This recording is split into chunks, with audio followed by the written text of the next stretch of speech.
We all know Windows 11 comes packed with stuff nobody asked for. So today, I'm showing you how to build a bootable USB that installs Windows 11 the cleanest way possible. That's right, no AI Copilot, no Teams, no OneDrive, no data collection, zero news feeds or useless widgets, and best of all, no Microsoft account. Yeah, let's get started. So first, all you need is an 8GB USB flash drive. Go ahead and insert that into your PC. Then next, we're going to download a program called Rufus. So first, go to rufus.ie and download the standard version, 4.15.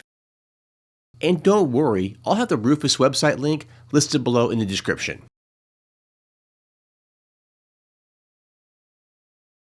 After you finish downloading Rufus, go ahead and run the program.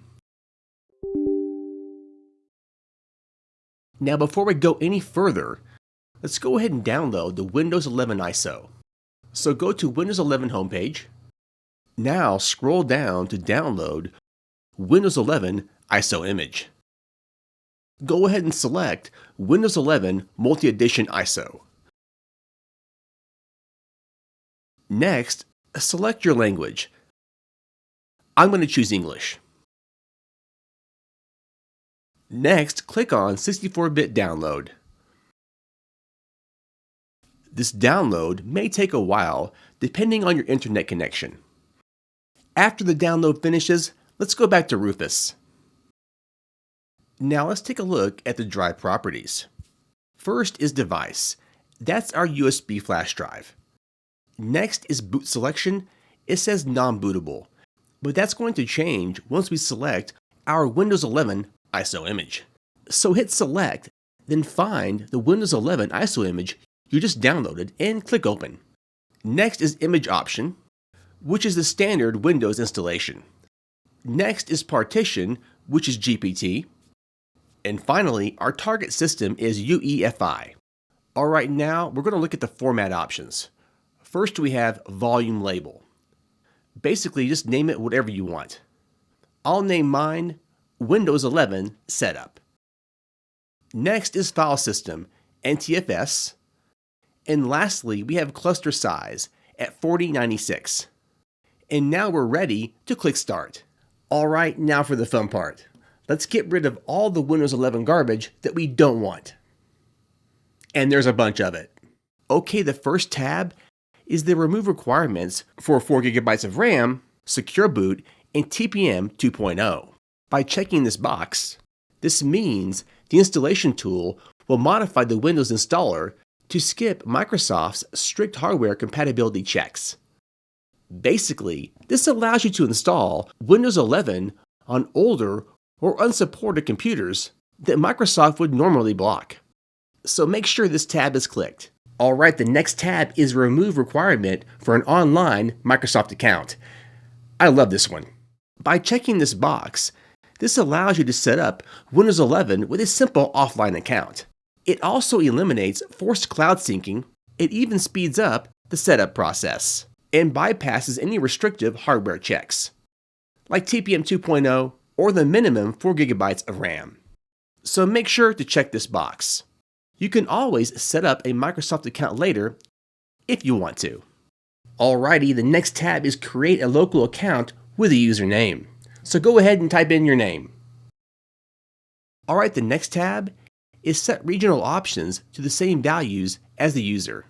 Basically, this copies your current machine's language, keyboard layout, and date and time, formatting preferences straight into the custom Windows installation media.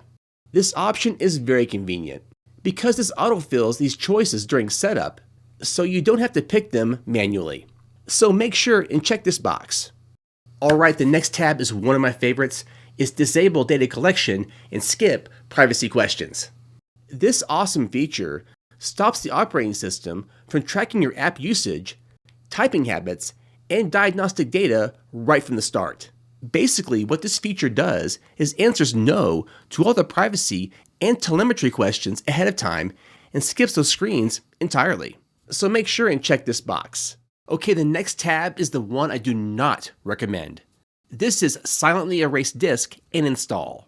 This option is not recommended for everyday users because it can risk catastrophic, irreversible data loss on secondary drives if you have multiple storage devices connected during the setup. What this option does is creates an unattended Windows installation media that completely formats the targeted drive and installs the operating system on the first detected disk without asking any confirmation questions or showing setup prompts.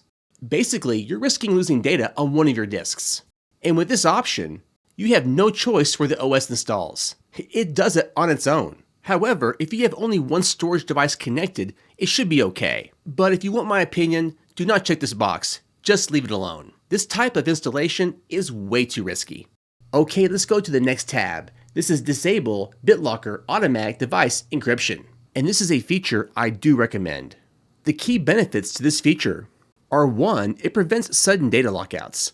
2nd, it eliminates SSD performance overhead. 3rd, it simplifies multi-booting and Linux live USBs. 4th, it allows voluntary and customized security. And 5th, it saves time during and after setup. And just a heads up, even though you disabled BitLocker, it doesn't get removed, so you can still turn it on yourself. Alright, the next tab is my favorite feature on this list: QoL improvements, quality of life, which basically means bloatware removal. In simple terms, this feature turns off or removes the bloatware during install. This includes AI Copilot, OneDrive, Fast Setup, Outlook, and Teams. And don't forget, no news feeds or widgets, and any other of that useless garbage. Awesome. So make sure to click this tab if you want all of the bloatware removal. Alright, the last 2 tabs on this list we're not going to mess with, so go ahead and go down to OK and hit that. And we're done. Now you're ready to install Windows 11 into any PC. And let me explain how to do this. So to install the Windows USB to any PC, simply plug it in to a USB port on the computer. After you plug in the USB drive, restart your computer and then go into BIOS. And then look for boot priority. And then what you want to do is change it to the USB drive. So select that, hit save, and then exit. And then once it restarts, it's going to boot from the USB and start the Windows installation. Easy. And this process takes about 10 to 15 minutes, depending on how fast your computer is and your internet connection. That's it, guys and gals. That's how you create a Windows 11 USB stick that's awesome, quick, clean, and no garbage. Just a clean version of Windows. No AI especially, and that's awesome. Anyways, guys and gals, make sure to like, share, subscribe, and comment. And for God's sakes, smash the bell icon. And I'll see you real soon. Peace.